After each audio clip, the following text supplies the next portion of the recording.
इधर हाथ दिख रहा है साहब। दिल्ली में तेज बारिश के बीच एक ऐसा वीडियो सामने आया जिसे देखकर किसी का भी दिल बैठ जाए। चारों तरफ कंक्रीट का मलबा, टूटी हुई सरिया, धूल और बारिश, और उसी मलबे के बीच एक हाथ बाहर निकलता दिखाई देता है। सामने खड़ा एक फायर फाइटर पूरी कोशिश कर रहा है कि अंदर फंसे व्यक्ति तक पहुंच सके। वो बार बार कहता है, आप चिंता मत करिए, आपको बचा लेंगे। सर, टॉर्च लाओ, जल्दी से टॉर्च लेकर आओ। उसकी आवाज में भरोसा था, लेकिन हालात बेहद मुश्किल थे, क्योंकि ऊपर कई टन कंक्रीट का मलबा था जो जरा सी लापरवाही से फिर से खिसक सकता था। ये सिर्फ एक रेस्क्यू ऑपरेशन नहीं, बल्कि हर सेकंड जिंदगी और मौत के बीच चल रही लड़ाई थी। दिल्ली के रोहिणी सेक्टर 16 में शाम करीब 4:28 का वक्त था जब दिल दहला देने वाला यह हादसा हुआ। एमसीडी स्कूल के पास स्थित 2 नई निर्माणाधीन इमारतें अचानक भरभरा कर गिर गई। कुछ ही सेकंड्स में दोनों इमारतें मलबे में बदल गई।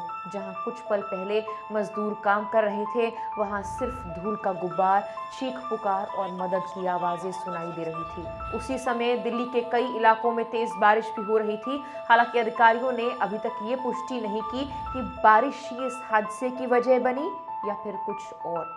हादसे के बाद पूरे इलाके में अफरा तफरी मच गई। लोगों को पहले तो समझ ही नहीं आया कि आखिर हुआ क्या। तेज धमाके जैसी आवाज सुनकर आसपास के लोग घरों और दुकानों से बाहर निकल आए। देखते ही देखते पूरी सड़क कंक्रीट, ईंटों और लोहे के सरियों से भर गई। सबसे पहले मौके पर पहुंचे स्थानीय लोग, किसी ने अपने हाथों से ईंटें हटानी शुरू कर दी, कोई सरिया खींचने लगा, कोई पास के निर्माण स्थल से फावड़े और औजार उठा लाया। कई लोगों ने मानव श्रृंखला बनाकर मलबा हटाना शुरू किया ताकि अंदर फंसे लोगों तक जल्दी पहुंचाया जा सके।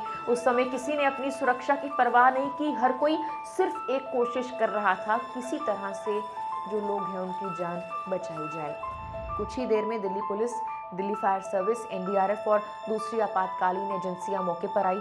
फायर विभाग ने 4 रेस्क्यू टीमें भेजी। करीब 50 एनडीआरएफ के जवान, 20 दिल्ली फायर सर्विस के कर्मचारी, 20 से 25 पुलिसकर्मी लगातार राहत और बचाव अभियान में लगे हुए थे। पूरे इलाके को घेर लिया गया ताकि रेस्क्यू ऑपरेशन में कोई बाधा न आए। मलबा हटाने के लिए 8 जेसीबी मशीनें लगाई गई और एम्बुलेंस भी मौके पर तैनात कर दी गई। लेकिन सबसे बड़ी चुनौती थी मलबे के नीचे दबे लोगों तक सुरक्षित पहुंचना। रेस्क्यू टीम ने लाइव डिटेक्टर्स का इस्तेमाल शुरू किया। ये विशेष उपकरण मलबे के नीचे दबे व्यक्ति की हलचल और धड़कन तक का पता लगाने में सक्षम होते हैं। जब भी इन डिटेक्टर्स से स्कैनिंग की जाती है, आसपास मौजूद सभी लोगों को कुछ मिनटों के लिए पूरी तरह शांत रहने के लिए कहा जाता है, ताकि सबसे हल्की आवाज भी सुनी जाए। लगातार हो रही बारिश इस पूरी प्रक्रिया को और मुश्किल बनाती जा रही थी।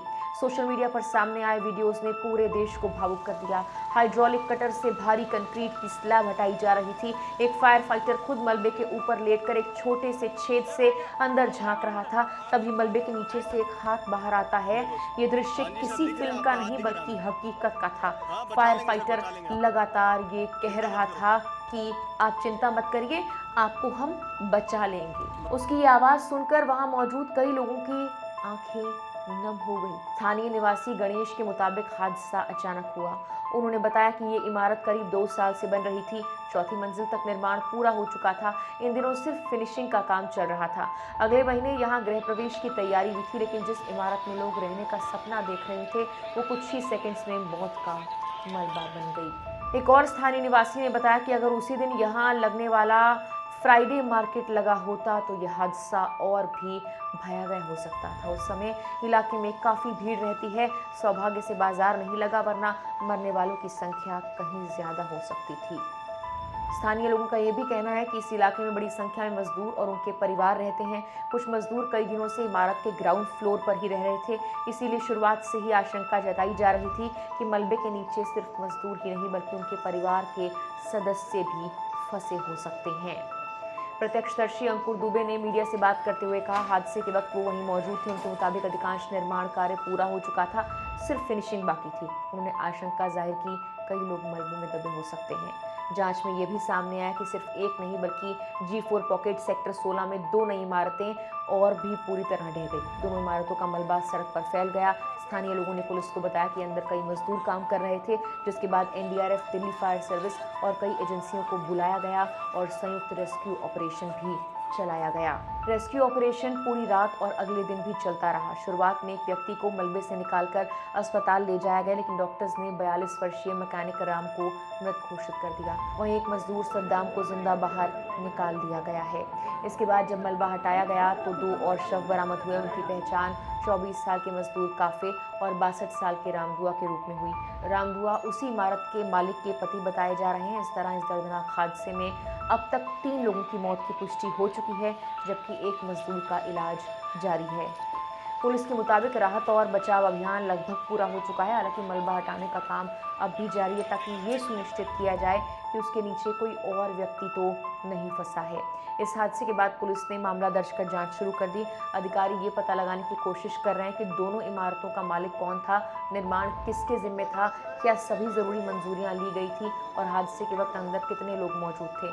फिलहाल पूरे इलाके को घेर लिया गया था ताकि जांच और मलबा हटाने का काम बिना किसी रुकावट के पूरा किया जाए। रोहिणी वार्ड के पार्षद प्रदीप मित्तर का कहना है कि अगर जांच में किसी भी तरह की लापरवाही सामने आती है तो जिम्मेदार लोगों के खिलाफ सख्त कार्रवाई की जाएगी। उन्होंने कहा, हाल में साकेत में हुए बिल्डिंग हादसे के बाद निर्माण नियमों का सख्ती से पालन करने के निर्देश दिए गए थे। अगर उसके बावजूद कहीं नियमों की अनदेखी हुई तो दोषियों को बख्शा नहीं जाएगा। लेकिन इस पूरे हादसे के बाद सबसे बड़ा सवाल यही है, जब दोनों इमारतों का निर्माण लगभग पूरा हो चुका था, सिर्फ फिनिशिंग का काम बाकी था, तब आखिर वो अचानक ढह कैसे गई? क्या निर्माण सामग्री में कोई गंभीर खामी थी? क्या स्ट्रक्चर शुरू से ही कमजोर था? क्या निर्माण के दौरान नियमों का पालन नहीं किया गया या फिर इसके पीछे कोई और बड़ी वजह है? इन सभी सवालों के जवाब अब पुलिस जांच और तकनीकी जांच रिपोर्ट के बाद ही सामने आ पाएंगे। फिलहाल राहत की बात सिर्फ इतनी है कि एक मजदूर को जिंदा बचा लिया गया, लेकिन 3 परिवारों के घर हमेशा के लिए उजड़ चुके हैं। बारिश के बीच रेस्क्यू टीमों ने घंटों तक बिना रुके काम किया। स्थानीय लोगों ने अपनी जान की परवाह किए बिना मदद की, लेकिन कई जिंदगियां फिर भी नहीं बचाई जा सकी। फिलहाल के लिए इस वीडियो में इतना ही।